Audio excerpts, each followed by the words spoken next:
शिवसेना ठाकरे गुट के नेता अंबादास दानवे ने अजित पवार पर आरोप लगाते हुए कहा कि उन्होंने एकनाथ शिंदे की महत्ता कमतरा की और पहले ही दिन बीजेपी को समर्थन देकर शिंदे की अहमियत को नकारा। महाविकास आघाड़ी के निर्णय पर उन्होंने कहा कि सभी सदस्य एक साथ बैठकर फैसला लेंगे और विपक्षी नेता के पद पर सबसे बड़ी पार्टी का नेता ही होगा।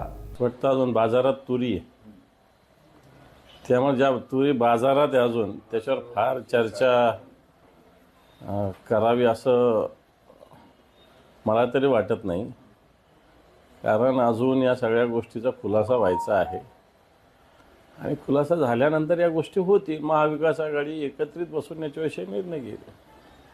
शिवसेना शिंदे गटाला असं वाटतंय की महायुती सरकारमधील त्यांची शक्ती कमी करण्यासाठी भाजप आणि राष्ट्रवादी प्रयत्न करत आहेत किंवा काम करत आहेत। हे तर केलंच ना त्यांनी,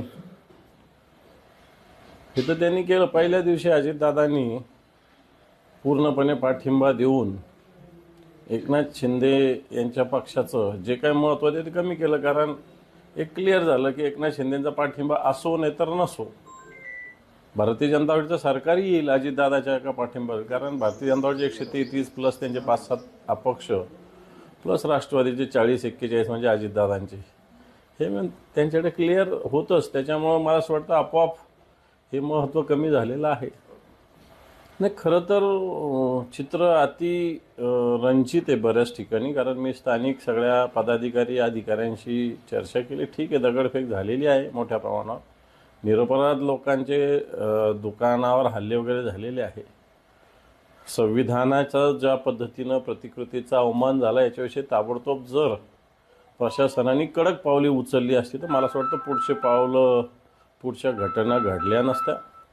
त्यामुळं आता सगळं झाल्यानंतर प्रशासन कडक पावलं उचलते आणि याला प्रशासनाचं जो मूकपणा मोठ्या प्रमाणात जबाबदार आहे असं समजायला काहीच हरकत नाही।